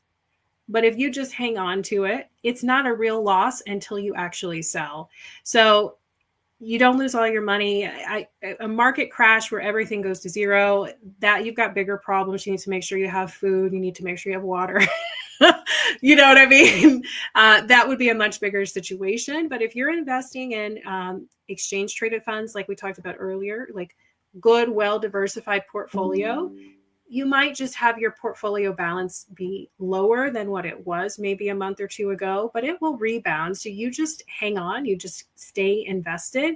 And like I said, you look for more money to put into the market, because those are the people that are going to be like, oh, I was able to retire in 5 or 10 years because I was investing in 2008. You want to be one of those people. You don't want to be one of those people that you're like, oh, I invested in my 401k and it never grew because you sold at the bottom. So, I hope that's helpful. That is. If someone has zero invested right now, baby steps.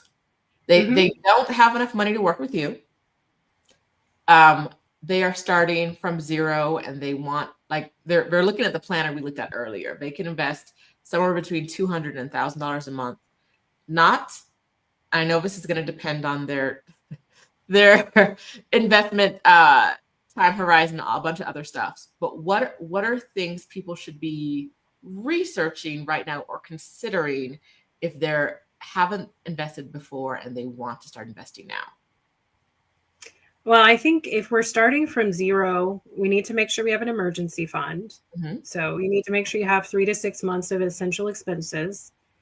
If you have dependents, you need to make sure you have life insurance, right? So if something happened to you, then your loved ones would be taken care of.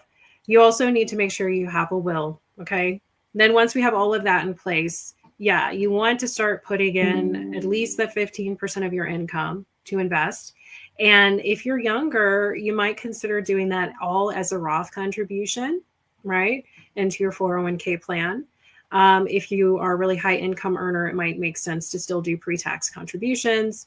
And then I would also make sure that you have an idea of where you're trying to get and when you're trying to get there. So like that financial calculator that we looked at, that helps you see like, okay, so if I keep this pace, if I invest X amount of dollars a month, I should have this amount in 5 or 10 years, so that you see like you can keep track of, am I on track of where I should be? And you have a goal that you're working towards, because that's always nice to have a motivator. I would also say that you should be saving to invest in real estate if you have not already done that. So putting some money aside so that you can purchase a home if you haven't done that as well.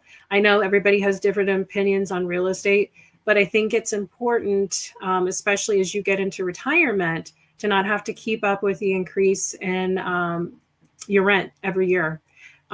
Because housing is the biggest expense for people in retirement. And, to have that security of having a place that you live, that okay, this is what the property taxes, insurance should be. I think that's important, because I've seen people who own their property in retirement versus the ones that don't.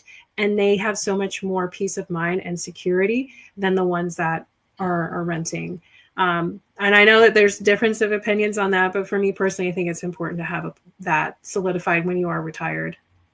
Okay. Speaking of real estate, I have a difference of opinion about that, but that's not relevant to this conversation.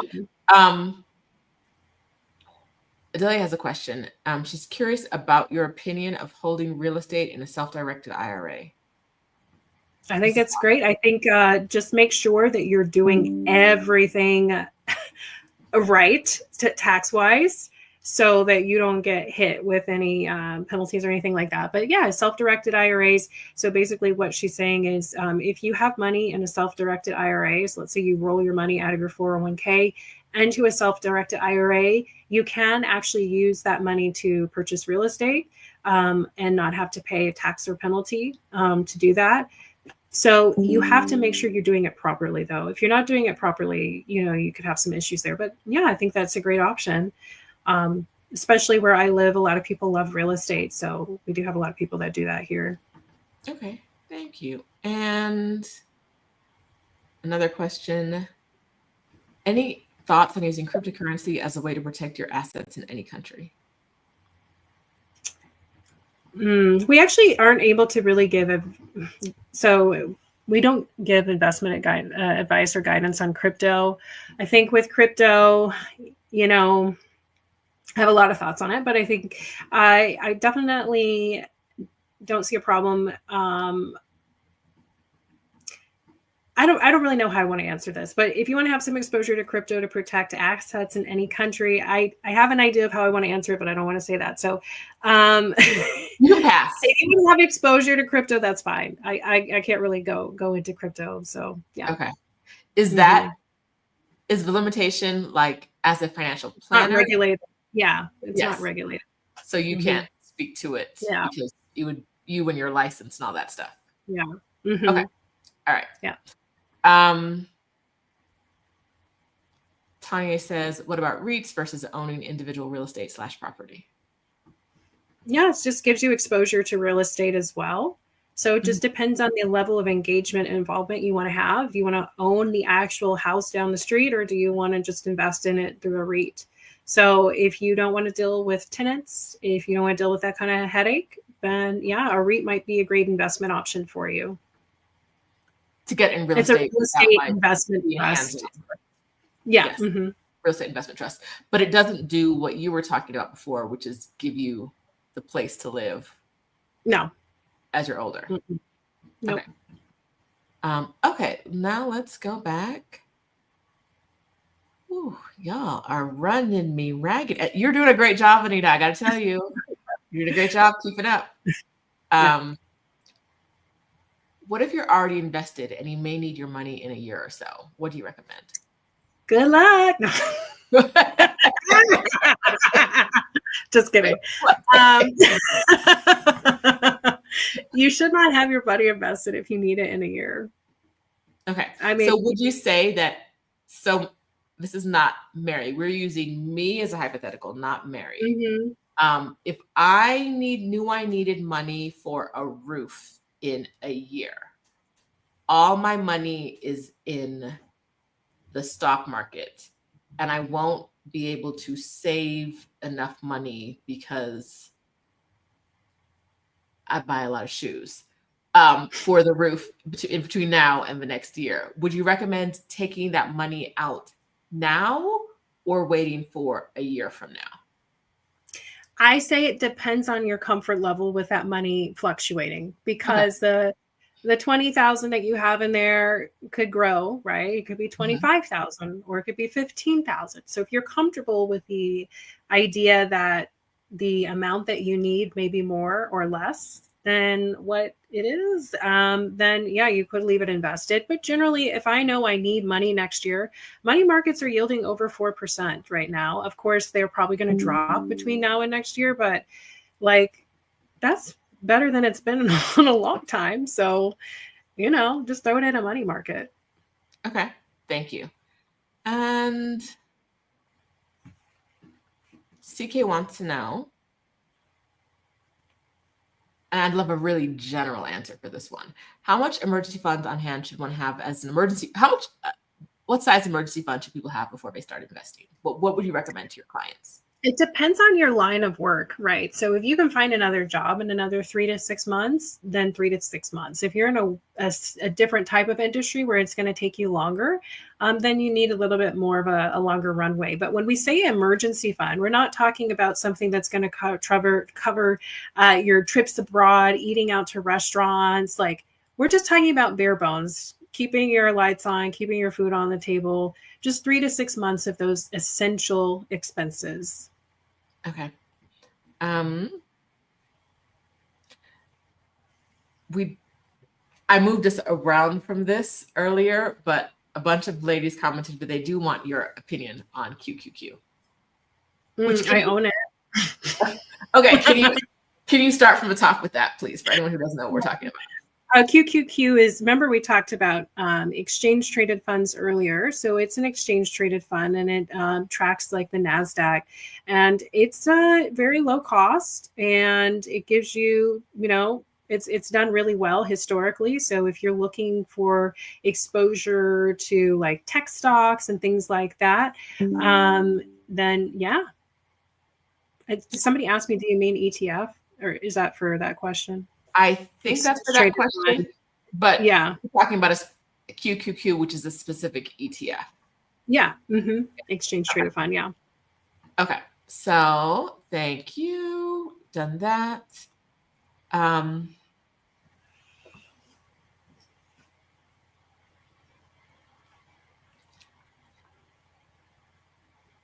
going to ask a couple questions I already know the answer to, because you've already kind of answered them. What if you have an account and just want to know where or what to invest in? Do you, Anita, help with that? No. Okay. Yeah, I mean, it's just, it would, for the business model that I have, it would just take up too much time. Yeah. No apology. Like, that's one of the things I taught. Anita mentioned joy, right? When she started this, like in running her own business, one of the things she didn't expect, but she sees now is joy. And one of the only, I firmly believe that the only way to have joy in your business is to run the business you want to run, not the business everybody else wants you to run.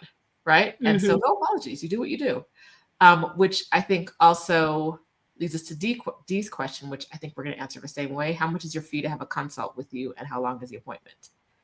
So yeah, if you're go ahead. Oh yeah, there's no fee to have the complimentary appointment.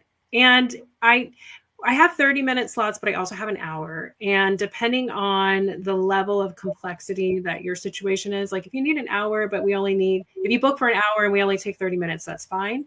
I would say book an hour, don't book 30 because I don't want to be like in a conversation and then it's like, oh, okay, 30 minutes is up and we didn't get to cover everything. I would say go book for the hour. And if it's shorter, that's fine. But there's not a fee associated with that. But the people who should be booking appointments with you are people who want to investment advice, a long-term relationship. Yeah.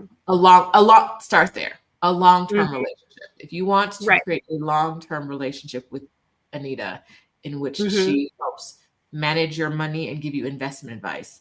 Yes. Exactly. If you want to know what Mhm. you should do on your own, don't do this. Please don't Yeah. schedule. Exactly. Mhm. Okay. Simone has a question, and someone else asked me to make sure I got Simone's question answered. So we're going to get to that, Okay. which is it better to do a 72T distribution or Roth conversion to access 401k money early? We're back in 103 again. So can you break this down for us, for people who don't know what we're talking about, and give us the answer?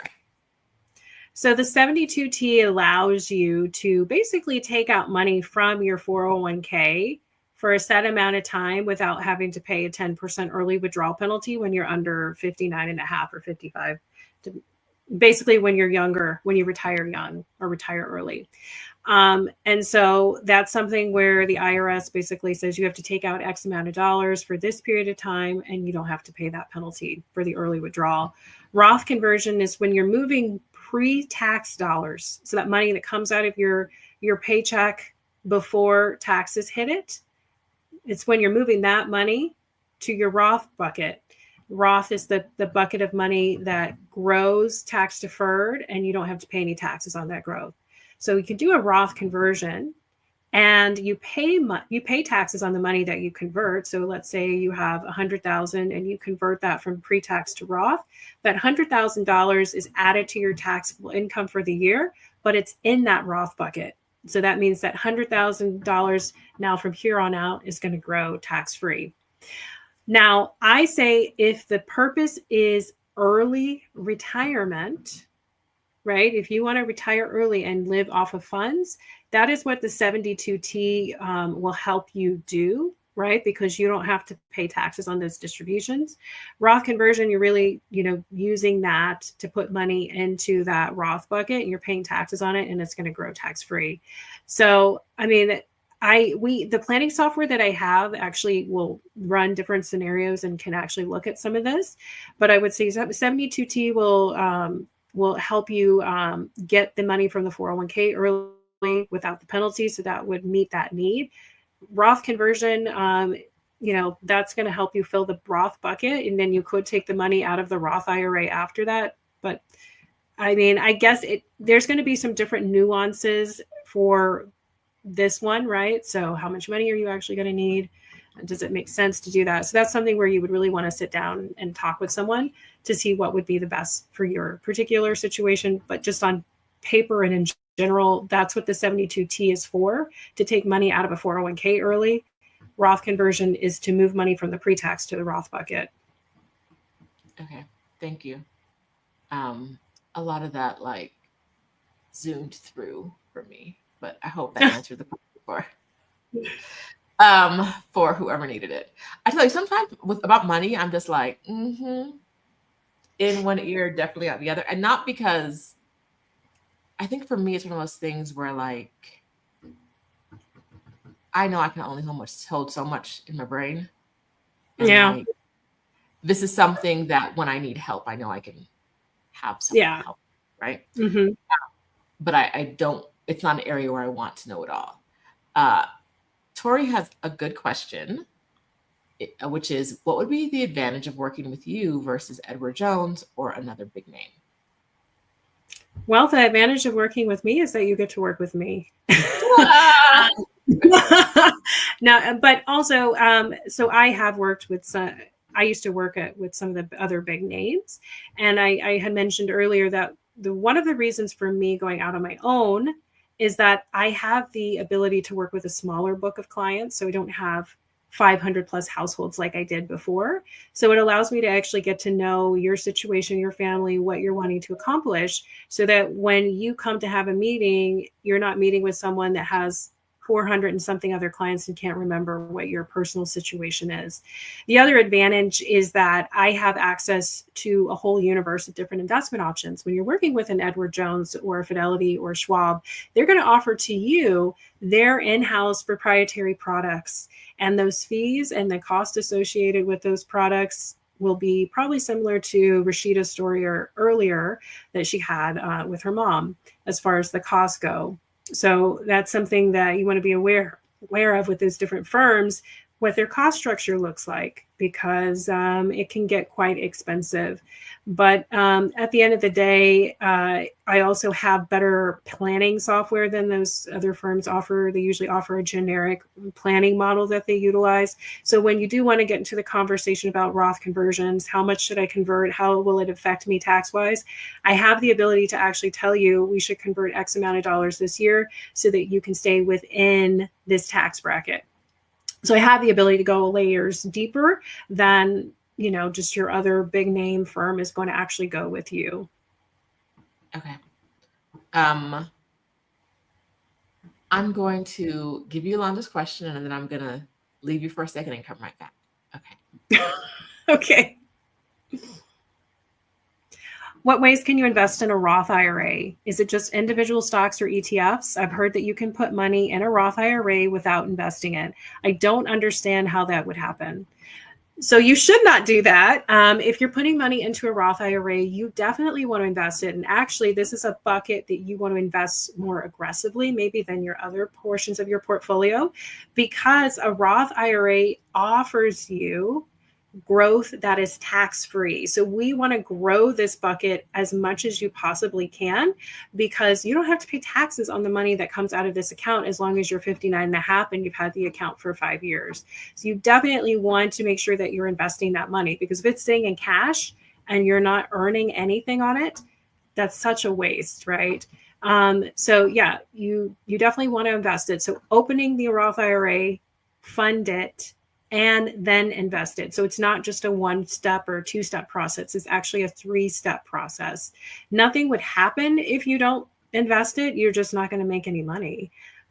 So that should be a part of it. And individual stocks, I don't recommend doing that on your own if you don't know what you're doing, especially because that is a situation where an individual stock can definitely go to zero. We've all seen that happen. So you do want to look at exchange traded funds, mutual funds, something that's going to give you a broad investment selection, so that if one of the companies that's in your ETF doesn't do well, you have several other companies that you're invested in. So I think get it invested in something that's going to grow your money. So something like a stock index, so that you'll have some more money there when you retire. Thank you. Let's see. You're back. I'm back. Okay. Thank you. I do think that the trap, but doing the first 2 steps and not realizing you have to do the third is something that gets people caught up more frequently than we might expect, which is you put the money in the you put the money in the 401k, but it's not invested, and so you have all this money sitting there doing nothing. Yeah. But yeah. All right. Let us see what else we have. Okay. That feels real specific. I do help with that though. Okay. But yeah, you would want about the ABLE and the special needs trust. Yeah. Oh, okay. Yeah. Let's put that up on the screen. All right. Yeah. And this one's kind of, so this is probably going to become more and more common as we have more kids that, have different, that aren't neurotypical and things like that. But it says, would someone who has a special needs trust and ABLE account in their financial plan for their child seek you out? Is that something you can help with regarding financial planning? Yeah, so definitely I have clients, actually, it's something that I was talking to a prospect about last week. So special needs trusts, ABLE accounts have some special options for people who maybe have children who I don't know Grace's particular situation, but maybe you have a child that has some challenges, like maybe they're bipolar or, some kind of situation where they need to have the money put in a special account type of account so they can still qualify for all of their benefits. Yes, that is something that I would be able to talk with you about and help you with financial planning around, because it's something that is very that I personally have some experience with. So yes, that would be something that we could talk about for sure. Perfect. Nadwella has a question, which I want to answer. Did she start this year? Yes, Anita started her business this year, but she has 20 years experience in the industry working for other people, right? And she's taken that experience and moved it and started working for herself, which is what I want a lot of you to start doing as you start planning your move abroad. You have the skills, you have the talents, you can do this, right? Oh, something I have to say, if I don't, Stephanie's going to be mad at me. And we don't want Stephanie to be mad at me. Oh, no, that's not what I'm doing. Hold on a second. There's something exciting coming from Exodus Summit coming up in the next 2 weeks. I'm going to drop a little link to get on our wait list. This is a different wait list than our last wait list. So if you want to know what's coming in 2 weeks, get on the wait list. Link is now here. Get it. And we'll have a surprise for you. Okay. Lovey wants to know, what is your favorite and least favorite ETF? Do you have one? Can you share that?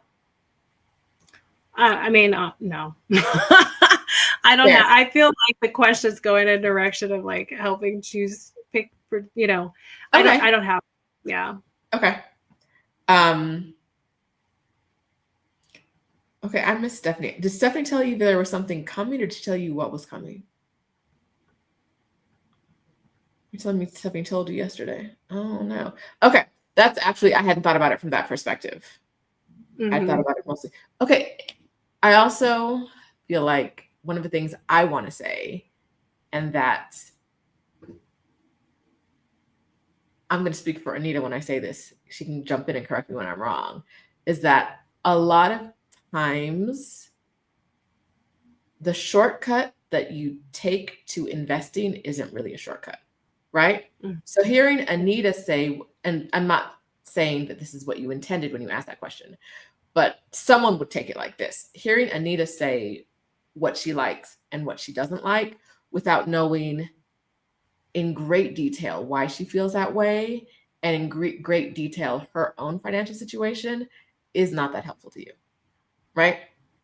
So a lot of times when we hear people, when I talk about my investments, the very first question I got all the time was like, well, what are you invested in? And I'm like, I don't know what. Like, I can tell you what I invested in, but what I'm invested in and what you should be investing in aren't necessarily the same thing, right? Like, because we have different time horizons for our investments. We have different needs for our money. We have different risk tolerances. And so keep in mind that just investing in something because someone said it was good or they invested in it or they have it is a shortcut that might cost you money over the long term. Exactly. Yeah. So my brain doesn't even see the question asked like that because my brain is like, of course you wouldn't do that. But I know some people would. No, some people would. Yeah, don't invest in something just because someone else said they liked it or it did them well, unless you have a lot of details about their financial situation and it matches up perfectly with yours. Otherwise, there's so many options on the market. But if you go to if you're not ready to work with someone else, if you go to one of the big sites and put in some information, they'll spit out some ones that might be a good fit for you, right? Is that something you'd recommend? Absolutely. Yeah. Okay. Okay. Danielle says Stephanie was trying really hard to stay within the boundaries that y'all decided. Stephanie can't keep secrets. I don't know why. I got to stop her from being on Saturday and me on Sunday because every time she tells y'all more than she should. Danielle says she told it, but she tried to stay within her boundaries. Never mind then. Okay. Claude wants me to repost the link to make an appointment. I'm going to grab that again, and I will put it in the description when we get out of here. Okay. Make an appointment. Okay, Anita, as we start wrapping up, what's something that you haven't said that you'd like to say now? Well, one of the things that you and I were chatting about earlier is, people trying or wanting to move abroad, but not really knowing how to do it. And I know that whenever I was thinking about this, I was taking German lessons and I was using this app called italki. And so my German teacher was like, well, you just need to take the business that you're doing and figure out a way to do that remotely. And I was like, what? Crazy talk. Yeah. And, we had COVID and like, we actually started to be able to work from home and like things are starting to change in the industry. They may change back, who knows what will happen. But yeah, like just really take the time to see how you can make it happen. Right. And see what the hurdles are. Would your clients really have that much of a pushback with you not being located in a certain place? And, have that conversation with them to see if you can really just take the skill set that you currently have, or maybe a hobby that you really love that you might want to turn into a business and figure out a way to make that something that you can do remotely. So yeah, we didn't really talk about that, but I think, because I feel like my situation is pretty complicated to try to work remotely, but things have changed. And yeah, here we are now, like me being able to work completely remote if I wanted to. Yeah. Okay. Serious business question from Jazz, which I want you to start at the top of this one. Is the 4% rule a good rule of thumb when deciding whether you have enough to retire, or does it leave you vulnerable to unforeseen inflation? Can you explain the 4% rule? So start if people know nothing. So the 4% rule is based on a study called the Trinity study that was done. And they looked at various market scenarios to see like, okay, so if you took out X amount from your portfolio, would you be able to withstand that withdrawal, or would you completely deplete your assets? And so they looked at market scenarios all the way back to like the Great Depression. And actually 4% was a low number. When you look at the various scenarios, like 6, 7, 8% withdrawal were actually sustainable as well. And so when we say the 4% rule, though, we are looking at a portfolio that has at least half stocks and half bonds in the portfolio. We're not looking at something like we talked about a target date fund earlier, how those get more and more conservative and they become majority bonds.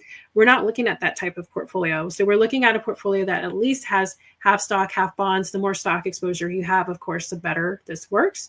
But I think if you are wanting to see if you have enough to retire, you need to also think about other sources of income that you're going to have in the picture, because a lot of people forget about, Social Security, maybe you have a pension or whatever income, rental income as well, because you may need $10,000 a month, but you have Social Security that's going to provide $2,000, and maybe you have a pension that provides another $2,000, and then we're only looking at $6,000 a month. So, make sure that you have that information, like, okay, what are my income sources? But 4%, it can work, but it actually sometimes in some scenarios is too conservative. Other scenarios, if you are going to actually retire really early, like 40 something, you might actually want to be a little bit more conservative and look at 3% or something like that. But yeah, I think given those other variables that I talked about earlier, 4% can work within that framework. Okay. Lovely one. I know you didn't mean it like that because I didn't take the question like that. But anyway, sorry. Old thought. Okay. I got a text because someone didn't want to ask this question out loud. Okay. Around the internet and all the crazy places, we're hearing people talk more about like the importance of investing in gold.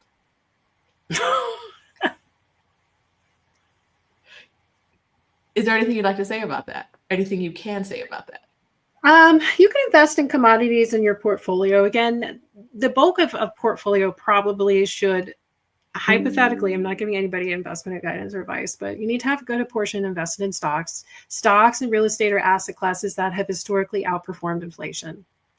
I have lately been seeing on YouTube a lot of like crypto people which I kind of am putting in the same bucket here, but I don't know if I should or shouldn't be. But I've been seeing people saying you put all your money into crypto and eventually something will pay off and you'll be like a billionaire. And like, you have to be really careful with that kind of stuff. If I was an investor, I would want to invest in things that historically outperformed inflation. And so stocks and real estate have done that. Okay, thank you. This is a question that I want to know, and I couldn't think of how to put it in words earlier.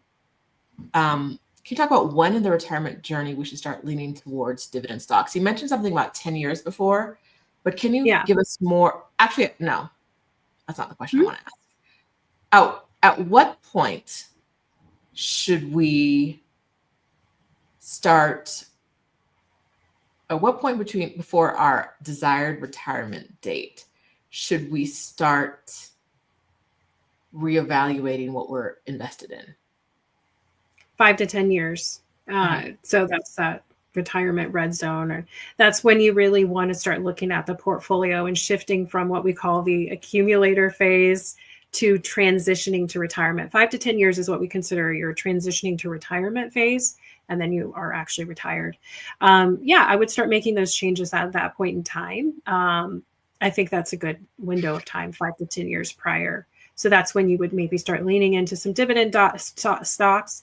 I think part of this discussion, you really want to meet with someone to talk about what is your drawdown strategy. We've talked about that a little bit earlier, meaning like what bucket of money do you want to take from first? And so making sure that that account is allocated properly. So if we're taking from your brokerage account first, what do your Roth IRA, what do your 401k need to be doing? So that's all part of the discussion. So where should the dividend stocks be? Should the dividend stocks be in that brokerage account, or is there a better stock or better place tax-wise for those dividend paying stocks to be located? So we call that asset location as well. So that would be part of the conversation. Okay. Kimberly wants to know, do you have an opinion on the FIRE movement, especially for women of color? I think it's a great idea. Everybody should just say that they're part of the FIRE movement, whether or not they retire early. Worst case scenario is you have money. Like, what's wrong with it? I mean, okay, I guess the side to it that's negative is where you just stay in the house and you don't like socialize or spend any money. But yeah, if you want to save a lot of money and invest it, what's wrong with that? We need that. I mean, especially as women of color, right? So I think, if you want to save as much as you can and invest, as long as it's not causing you negative side effects as far as your personal, social life goes, your mental health, that's the only part of it that I would be concerned with. Okay, I'm trying to see what I haven't answered. We've got time for one more question, I think.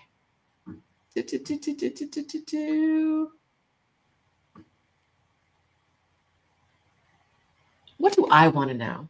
That's really what do you let's want to make know? this about me real quick. I'm curious about where you're gonna. So when you retire, where are you gonna retire? Do you know yet? I've been in Mexico for so long, and I don't have any plans to move right now. I know, but it won't be the U.S. I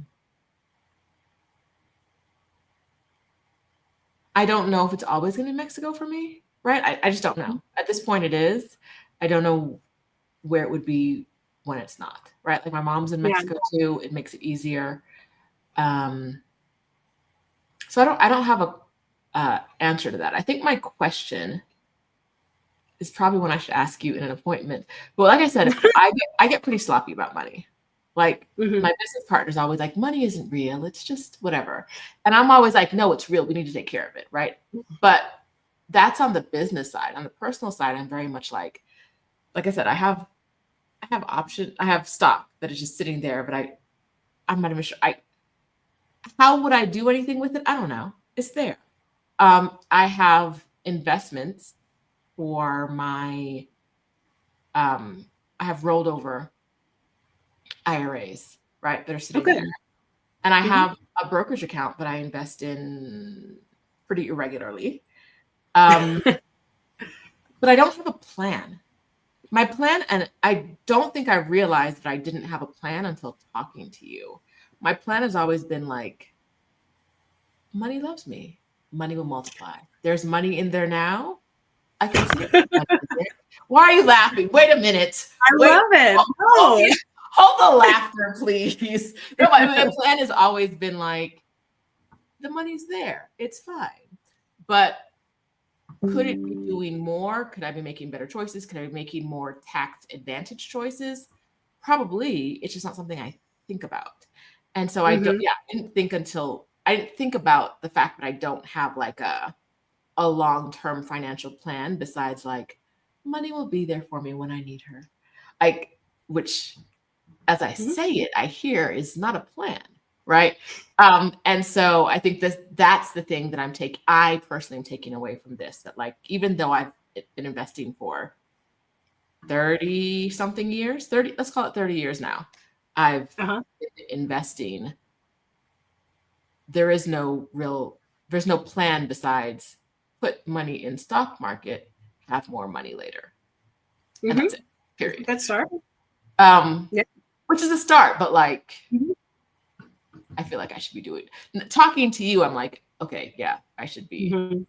Now I do have a little bit of like baggage from a financial planner 20 years ago that was not awesome.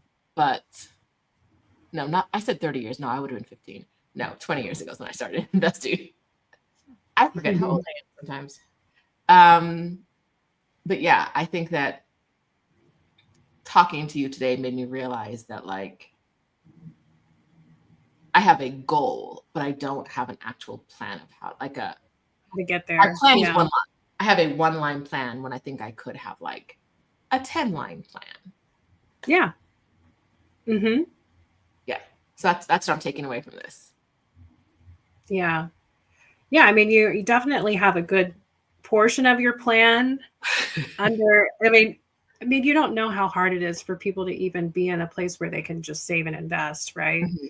But yeah, you can definitely fine tune that to make sure that we're maximizing things. But it sounds like you have a great start. Yeah. Anita says money will always be there is her plan too. It just, for the longest time, I put money in, there's money there. Even when it goes down, it comes back up over the long term. Yeah. So money will always be there. And that's also thing. So like with this, with the election and a lot of people feeling uncertain, like I just really want to say again, like when and if, I don't know what's going to happen, but if the market does go down, please do not pull out of your accounts. Please, please, please don't do that. Please find additional money to invest if you can. And if you are concerned that there's going to be a correction, then just start stocking up cash. And if you're right, then you can deploy that cash into the market. Okay. Thank you. Thank you guys. I've dropped the link to work with Anita a bunch of times. I've dropped the link to, I'm going to redrop the link to that financial, what did we call it, Anita? Right Capital. It's the planning tool. So if we're going to have an appointment, that allows you to start getting your information pre-put into the plan. Okay, so if they're going to schedule an appointment, they should have already done this before the appointment, right? It's okay if you haven't. We can talk through some of it together, but you know, it would be great if you can. Okay, so this is the financial planning tool. Is that what I can call it? Yeah. Okay. I'm dropping that here. And it's complimentary because someone was asking about the cost. Okay. Like I said, this was wealth management today. If you want to figure out, take a step back and talk about like money stuff for your move abroad, the Exodus Summit bonus workshop from the 2024 summit is on Monday. And if you don't have your ticket yet, you can get your ticket at Exodus Summit. If you have the all access pass, you should have gotten an email reminding you that it's on Monday yesterday. If you have the weekend pass, you should have gotten the email reminding you that it's on Monday and telling you how to upgrade yesterday. If you did not get an email from us and you are all access, please make sure that you double check your email, double check your spam. If you don't have it, email us and let us know, because if you did not get that email, you will not get the Zoom link. If you cannot make it on Monday, you can always watch a replay. We will send the replay out. Adelia is going to talk about, once again, woo, creating a personal money dashboard to gain a clear picture of their current financial situation, which you should be doing. That's like step one before investing. You should know where the money is and what you're doing with it. Yes. Discuss how to best navigate international banking and finance systems to ensure your money is safe and accessible, and learn best practices for managing credit and debt while making the transition to life in another country. If that is for you, please sign up. If you have the All Access Pass, bring paper, bring notebook, bring pencil. We're going to do stuff today, or Monday at 8 p.m. Eastern time. Thank you so much, Anita. This was amazing. Yeah, thank you. I think the audience already wants to come back because this was so helpful. And everyone else, if you need to watch this again, watch it again. I think there was a lot of information that we got in today. So thank you. You've really, the audience is thanking you now. You've been so helpful to everyone. I love Black women know what they're talking about. Yeah, thank you so much. This was fun. Okay. Perfect. Thank you for being here. I'm going to say goodbye. Hang on a second, Anita. I'm going to say goodbye to the audience now. The links are in the chat. I will drop them in the description the minute I sign off of this. All right. Bye, guys. Bye.